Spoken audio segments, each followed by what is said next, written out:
Hi guys. आज मैं आपको बताऊंगा कि एल्गोरिथम क्या होता है। बहुत से लोगों को एल्गोरिथम के बारे में गलत फहमी है कि पता नहीं क्या चीज़ है, इतना औखा सा वर्ड है यार, पता नहीं क्या बोल दिया है। तो यार एल्गोरिथम बड़ी सिंपल सी चीज़ है।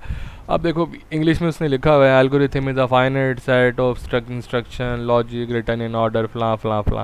तो यार ये सिर्फ थ्योरी बेस है, पेपर में लिखने के लिए क्या आ गया तो लिख दिया। असल में एल्गोरिथम क्या होता है, एक सिंपल सेट ऑफ इंस्ट्रक्शन होता है, उसके अंदर 4-5 क्वालिटियाँ होती हैं। जब वो क्वालिटियाँ पूरी होंगी जी वो एल्गोरिथम बन जाएगा डैट्स ऑल। अब आप उसको सीडो कोड में लिखें, फ्लो चार्ट में लिखें या सिंपल इंग्लिश में भी लिख दें, कोई मसला नहीं है। अपनी भाषा में लिख दें, किसी भी ज़बान में लिख दें, क्या फ़र्क पड़ता है।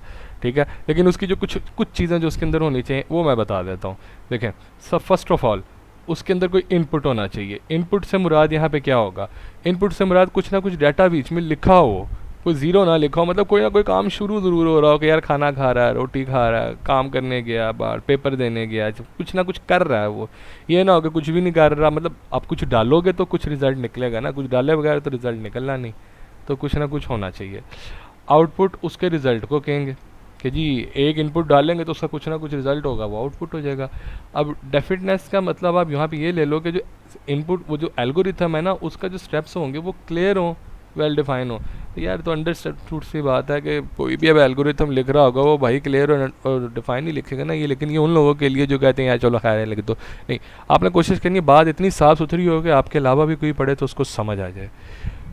फाइनेटनेस का मतलब क्या होगा, फाइनेट हो, चलो ऐसे कह लो। फाइनेट का मतलब क्या होगा कि भाई लिमिटेड हो। उसका फाइनेट का मतलब है कि लिमिटेड, अनलिमिटेड ना हो, मतलब उसमें कोई लिमिट हो।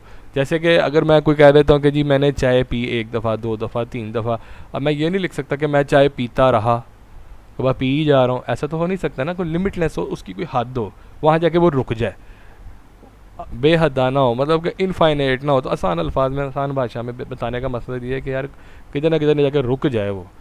करेक्टनेस का मतलब क्या है कि ठीक बात हो, कोई खाचे ना मारी होगी ना, लिखा होगा जी वो चांद पे चला गया तो वो चांद से वापस कब आया। मतलब ऐसी बात ना हो जो इम्पॉसिबल हो। ठीक है, हालांकि कोड को तो इससे कोई फ़र्क नहीं पड़ता, आप जो मर्जी वहाँ पे लिख दें वो उसको एग्जीक्यूट कर देगा। लेकिन अब ये जो एल्गोरिथम है ये जनरली ह्यूमन अंडरस्टैंडिंग के लिए पहले बनाया जाता है, ताकि हम समझ आ जाए कि यार हमने कोड किस तरह लिखना है, और फिर हम कोड के लिए प्रोसीड करते हैं। चलो इसमें मैं एक सबसे मज़ेदार आपको बात बताता हूँ जो आपको शायद यूट्यूब पे ना मिले। इसके अंदर ना इसको पढ़ने के 2 तरीके होते हैं, लेकिन जिस बंदे को ये चीज़ समझ आ गई ना उसके लिए सारा कुछ आसान हो जाता है। फ़र्स्ट ऑफ ऑल तो वो कहते हैं नहीं जी आप इसको एनालाइज़ कर दें। तो एनालाइज़ का मतलब क्या, एनालाइज़ 2 तरह के होते हैं जहाँ से हमें फ़र्क पता चलता है कि यार हमने एल्गोरिथम क्यों बनाया है। एक तो आप ना, उसका बड़ा औखा सा नाम है पायरियर, लेकिन मैं उसको चलें लिख देता हूँ जाके आप इंटरनेट पर सर्च भी करें। और एक होता है पोस्टीरियर, ताकि आप लोग जब सर्च करो ना आपको मिल जाए। अच्छा, अब इन दोनों में फ़र्क क्या है, इसका मतलब ये होता है, ये जो हमारे काम आना है कि यार ये ना जो भी आंसर होगा ना अप्रोक्सीमेटली होगा, एक तो अप्रोक्स होगा, ठीक है। और ये ना किसी चीज़ के ऊपर डिपेंडेंट नहीं होगा, ये इंडिपेंडेंट होगा। मतलब इसका जवाब पूरा तो नहीं आएगा, लेकिन ये भाईजान इंडिपेंडेंट होगा। मतलब कि पूरा वो इंडिपेंडेंट नहीं होगा। इंडिपेंडेंट का मतलब आप समझ लें कि अपने आप में होगा। और इसका क्या है कि ब्रो ये एग्जैक्ट आंसर देगा बिल्कुल, ये जी ये आंसर है, इससे एक पॉइंट ऊपर नीचे नहीं होना। लेकिन ये डिपेंडेंट होगा, डिपेंड कर रहा होगा किसी पे, ठीक है। तो अब ये फ़र्क क्या है, अब इसकी मिसाल को समझें। फ़र्ज़ करें आपने कोड रन करना है कंप्यूटर के ऊपर, तो कोड का जो टाइम होगा वो एग्जैक्ट आएगा ना, 4 मिनट में रन हुआ, 3 मिनट में रन हुआ। तो लेकिन वो तो रियल लाइफ सिनेरियो के अंदर हो रहा है, तो वो एग्जैक्ट आंसर भी देगा। और वो डिपेंड किस पे कर रहा है कि भाई P4 है या कोर i5 है। अगर कोर i5 पे कोड रन करेंगे तो लाजमी पता तेज़ रन होगा, P4 पे स्लो होगा। तो ये डिपेंडेंट हो गया हार्डवेयर के ऊपर, एग्जैक्ट वैल्यूज़ होगी। तो ये तो हो गया ना रियल लाइफ सिनेरियो। अब हर चीज़ को आप रियल लाइफ तो नहीं ना चला सकते, तो आपको कुछ चीज़ ऐसी भी चाहिए कि यार मैं अब एक कोड है उसको मैं हर दफ़ा पहले कंप्यूटर पर रन करूँ चलाऊँ। तो उन्होंने कहा कोई तरीका निकालो यार कि हमें रन ना करना पड़ेगा, हमें कैसे में मिल जाएगा, ऐसे हो सकता है। तो फिर आगे बात इसकी अप्रोक्स होता है एल्गोरिथम, हमारा अंदाज़ा होता है कि यार हमारा कोड इतने मिनट में रन हो सकता है। या अब उसके अंदर ना सिनेरियो होते हैं, वर्स्ट केस सिनेरियो के मैक्सिमम टाइम कितना लगेगा और मिनिमम टाइम कितना लगेगा। तो उसकी एक पूरी अलग स्टडी है, वो आगे करेंगे। लेकिन समझाने के लिए ये वो एक नेक्स्ट लेक्चर में आपको बताऊंगा। और इंडिपेंडेंट क्या है कि भाई मुझे इसके लिए किसी मशीन की ज़रूरत नहीं, बस मेरे जो सीक्वेंस है कोड है, पहला ये करना है, फिर ये करना है, फिर ये करना है, फिर ये करना है, ये सिर्फ उस पर चलेगा। इसको मज़ीद किसी डिटेल की ज़रूरत नहीं है। चलें एक एल्गोरिथम बना के देखते हैं। अच्छा, फ़र्ज़ करें मैंने यहाँ पे एक एल्गोरिथम बना दिया है।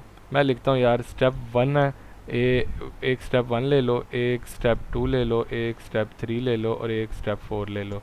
तो स्टेप 1 में ना आप कोई बुक को रीड कर लो, रीड बुक ए। स्टेप 2 में आप रीड बुक बी।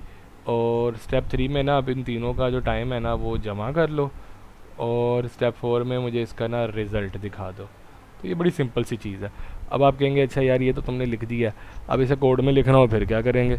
तो यार कोड में लिखना कौन सा मुश्किल है, तो सबसे आसान कोड ना ज़्यादातर वो पढ़ाते हैं सी। तो चलो मैं तुम्हें इसको सी में ही लिख देता हूँ। सी में आपको पता है पहले हमारा एक मेन होता है, ब्रैकेट लगाते हैं, उसके बाद दूसरी ब्रैकेटें लगाते हैं और उसके अंदर हम कोड को कैसे लिखते हैं कि पहले हम अपने ना उसको बता देते हैं कि जी ये हमारे वेरिएबल्स हैं। तो मैं लिख देता हूँ जी इंट ए, बी और सम, ये मेरे 3 वेरिएबल हैं जनाब। ये मैंने सेमीकोलन लगा दिया। अच्छा जी, उसके बाद वो कहता है कि क्या करो, मैं कहता हूँ यार इसको ना स्कैन कर दो, या इसको, क्योंकि अब सी में तो स्कैन स्कैन होता है सिंपल, स्कैन एफ कर दो। तो जी ये ले जी मैंने स्कैन एफ कर दिया। किस किस को करो जी, ये ए को कर दो और इसको बी को कर दो। और लाजमी बात है अब स्कैन एफ किया है तो इसका सम भी लेना पड़ेगा और प्रिंट एफ भी कराना पड़ेगा। तो चलो जी इसका सम ले लो पहले, वो ए प्लस बी हो जाएगा। और उसके बाद प्रिंट एफ करा के इसकी वैल्यू को रिप्रेजेंट कर दो। तो मैंने प्रिंट एफ किया और सम को, और उसके बाद मैंने इसकी वैल्यू को रिप्रेजेंट, आंसर को रिप्रेजेंट करवा दिया। यहाँ पे आप सम लिख दो, यहाँ पे रिजल्ट लिख दो, जो भी आपने वेरिएबल देना है, सिर्फ समझाने के लिए, ठीक है। तो ये कोड के अंदर ऐसे आ जाता है। अगर आप कोड में नहीं लिखना चाहते, आप इसमें भी लिखना चाहते, तो कोड तो कोई भी हो सकता है ना, सी प्लस प्लस का हो जाता है वो, उसमें कोड चेंज हो जाएगा, जावा स्क्रिप्ट में चेंज होगा, उसमें मतलब आप किसी भी लैंग्वेज के कोड में लिख सकते हो अगर आपके पास ये चीज़ आ गई है, ठीक है। बस इतना सा क्रक्स है इसका। अच्छा जी, आगे चलते हैं। अब टाइम कॉम्प्लेक्सिटी और स्पेस कॉम्प्लेक्सिटी। अब एल्गोरिथम की परफॉर्मेंस को नापने के 2 तरीके उन्होंने ईजाद किए। उन्होंने कहा यार एल्गोरिथम तो तुमने बना लिया, आपको तरीका भी ईजाद करो कि पता कैसे चले कि कितना टाइम लेगा, कितनी जगह लेगा। स्पेस का मतलब जगह है यहाँ पे, वो हवा वाली स्पेस नहीं है, ठीक है। तो चलें इसकी थोड़ी सी डेफिनेशन को पढ़ लेते हैं ताकि हमें पता चल जाए।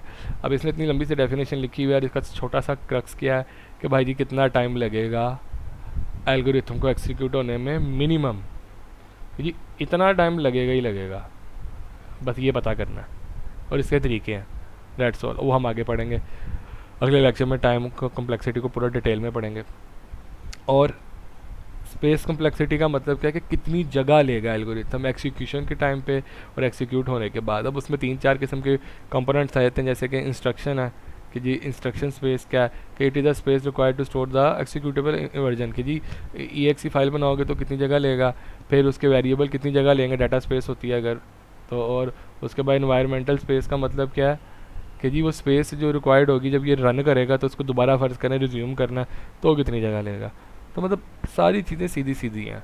तो मेन चीज़ एल्गोरिथम है। अब ये चीज़ें मैं आपको अगले लेक्चर में बताऊंगा, ये उससे भी आसान है, ठीक है। तो अगर आपको एल्गोरिथम की समझ आ गई है तो लाइक करें, हो सके तो सब्सक्राइब भी कर दें। ओके।